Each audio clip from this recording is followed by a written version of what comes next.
Bueno, vamos a dar comienzo con la charla de la doctora Alejandra Martí, médica hematóloga del Hospital de Alta Complejidad en Red, el Hospital El Cruce de Florencio Varela, responsable del área de hemostasia desde 2008 y es la actual jefa del servicio de hematología.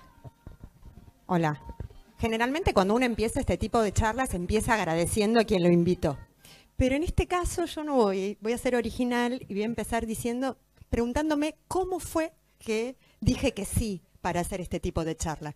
Porque cuando busqué en PubMed, algo que es lo que suelo hacer cuando me invitan a hacer una charla, no encontré absolutamente nada. Así que me acordé con mucho cariño de Fernando. Esto yo ya se lo he dicho igualmente, ya lo hemos conversado. Ahora, la primera pregunta de por qué yo tuve la respuesta, Fernando me miró con cara como diciendo, ¿y quién querés que hable si sos hematóloga en un hospital que se llama Alta Complejidad en Red? Entonces, resignada, entendí que iba a ser mi rol y para eso les voy a contar en 2 palabras de qué se trata el lugar donde trabajo desde que se abrió. El Hospital El Cruce es un hospital de alta complejidad de tercer nivel que trabaja en red con una serie de hospitales que forman parte de la zona sur, de la zona sexta del conurbano sur.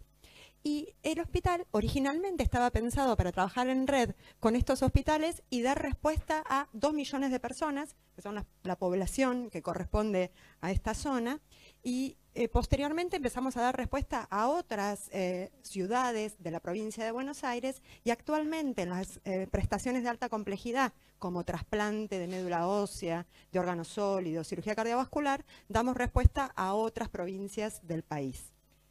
Ahora, ¿qué es una red? Una red es una forma de organización social que permite a un grupo de personas potenciar sus recursos y contribuir a la solución de problemas reales. Esta es una definición del Ministerio de Salud de la Nación. Y se construye como respuesta a situaciones que de otra forma las personas y o las instituciones individualmente y aisladas no pueden solucionar o lo hacen con esfuerzos mayores. Yo conozco la zona sexta, Florencio Varela, antes de la aparición del hospital. Y definitivamente entiendo lo que es la ausencia de tener un hospital de tercer nivel o de alta complejidad para dar respuesta a estas 2 millones de personas. Es muy difícil. Ahora, esta es la zona sexta. Nosotros originalmente dábamos respuesta a estos municipios y en la actualidad la red se ha extendido a todos los municipios de la zona sexta, que para el año 2010 eran 3.800.000 habitantes y para el 2022 todavía no está el dato, así que es el estimado casi 4.300.000. Como ven, un montón de personas.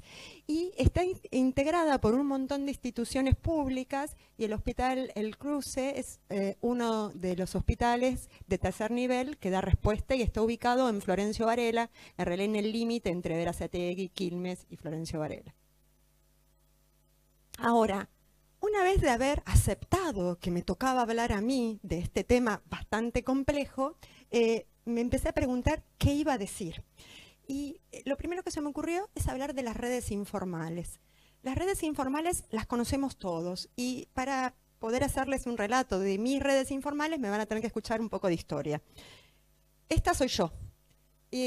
Un año antes de empezar a trabajar en el Hospital del Cruce. O sea, María y Marcela son compañeras mías de residencia, yo estoy terminando la residencia acá y muy poquito tiempo después entré a trabajar en un hospital de alta complejidad. Y me encontré siendo la única médica que tenía que dar respuesta a los grandes desafíos de la hemostasia que un hospital de alta complejidad tiene. Y no tenía un referente y entonces hice lo primero que hacen las personas cuando tienen preguntas, que es preguntarle a las personas mayores, y acá tienen a mi persona mayor, que fue mi red informal, me la pasé llamando a María Esther muchas veces, pidiéndole ayuda hasta que finalmente de a poco empecé a tener experiencia y me di cuenta que cuando era difícil para mí, también era difícil para María Esther. Y bueno, de a poco fui construyendo el conocimiento necesario para no molestarla tanto a María Esther, pero les voy a contar que en el COVID la llamé nuevamente, o sea que sigue siendo mi red. María Esther no es mi única red informal. El Hospital Garrahan, en particular la doctora Ciucati, la doctora Servio, me han ayudado muchísimo porque el Hospital El Cruce no tiene hematología infantil, entonces yo tuve que dar respuesta a las complicaciones trombóticas y de sangrado de la hematología infantil, y si no hubiera sido por mi red informal del Hospital Garrahan, yo no podría haberlo hecho correctamente. Y acá tenemos otros 2 miembros de nuestras redes informales, voy a decir, porque las redes informales de Virginia y mía, que son Marta y Cristina, que un montón de veces nos han ayudado a resolver esas pruebas de la hemostasia que no podemos resolver juntas. Estas son las redes informales. Ahora, con el tiempo, pasé a convertirme en las redes informales de otros, que también son importantes. Esto es una historia breve. Son un día mi celular en mi casa, me llamaba una compañera del curso de la SA, que estaba viviendo en Bariloche. Ella sabe, está de acuerdo con que cuente la historia, y me dice: Alejandra, te tengo que derivar un paciente de hemostasia que no sé qué tiene. Era un paciente que tenía un RIN alto, con una concentración de protrombina baja, con un 5 normal, y que ella me dice: mira, yo le doy vitamina K, le doy concentrado complejo protrombínico, mejora un poquito, pero después nuevamente cae. Y yo le digo: ¿no se habrá envenenado con veneno de ratas? ¿No estará intoxicado con superwarfarínicos? Y me dice: ¿cómo es eso? Y le digo: sí, mirá, ya he tenido experiencia, necesitan una dosis muy alta de vitamina K, algo que si no llamaste una vez a toxicología, no te vas a animar a darle espontáneamente. Llama a toxicología, fíjate si podés derivar la muestra, por ahí podés hacer la determinación o no, pero es posible que resuelvas el problema sin necesidad de derivar el paciente. De hecho, el paciente se resolvió y no tuvo que viajar 1.300 kilómetros desde su hogar, de Bariloche a Florencio Varela, para resolver su problema. Bueno, entonces, las redes informales en hematología hemostasia tienen ventajas. Son de fácil acceso, si las tenés. O sea, para mí era fácil porque tenía el celular de María Esther. Si no hubiera tenido el celular de María Esther, se me hubiera complicado un poco más. Tienen mucho reconocimiento interpersonal, lo acaban de ver, y muchas veces ocurren fuera del horario laboral. Eso es bueno porque por ahí las contamos cuando las necesitamos, pero también tiene un aspecto negativo y suelen tener rapidez en la respuesta. Pero hay desventajas que dependen de los contactos individuales. Cuando no tenemos estos contactos es más difícil acceder. Hay ausencia de reconocimiento laboral desde lo institucional. O sea, hay mucho reconocimiento interpersonal, pero en la institución donde trabajamos no reconoce este trabajo. No siempre se tiene un horario protegido. Muchas veces estas conversaciones ocurren en el horario de hacer la comida, de atender a los hijos, en el horario del ocio, y hay una ausencia del registro del acto médico-bioquímico como una desventaja. Ahora, ¿las redes formales en hematología y hemostasia en la Argentina existen? Me resulta difícil decir que no, porque trabajo en un hospital que se llama Alta Complejidad en Red. Entonces yo debería decir que existe. El hospital tiene una red con los hospitales de los municipios vecinos, que ya les mencioné. Ahora esta red está en continua construcción y no siempre los miembros de la red la conocen en exactitud. Y por eso me parece muy importante y distintas actividades que a través de la telemedicina se pueden llevar no solo a estos centros que ya mencionamos, que están relativamente cerca del hospital, sino a otros centros del país como Salta o Tucumán, etc.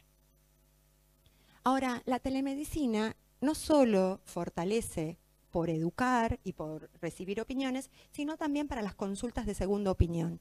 Esto también es muy importante, porque muchas veces los pacientes son atendidos en centros donde tal vez los hematólogos y las hematólogas y los bioquímicos y las bioquímicas tienen menos experiencia en estos trastornos y consideran que el paciente necesita una evaluación de mayor complejidad y tal vez simplemente con una consulta a través de telemedicina podemos ayudar al equipo tratante sin la necesidad de que el paciente sea derivado físicamente al hospital.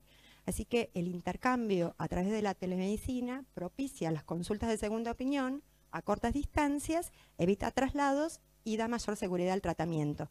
Y esta forma es una forma de red formal. O sea, cuando yo hago una consulta a un hospital de San Juan, bueno, dije la provincia, perdón, pero bueno, a un hospital de otra provincia y le doy mi opinión sobre qué relación hay entre una trombosis yugular y una trombosis de seno. Esa consulta es validada por la institución y se registra como un acto médico, y ese tiempo que yo dedico a dar mi opinión, de, abro comillas, experta, cierro comillas, se considera. Entonces, como conclusiones, voy a decir algo. Mis conclusiones son todas positivas. Me criticaron un poco por eso, pero yo quiero ver el vaso medio lleno y no medio vacío. La lectura al revés es la mirada negativa. No todos y todas debemos ser expertos en todo, ¿no? Eso está claro, eso está claro. Contar con la segunda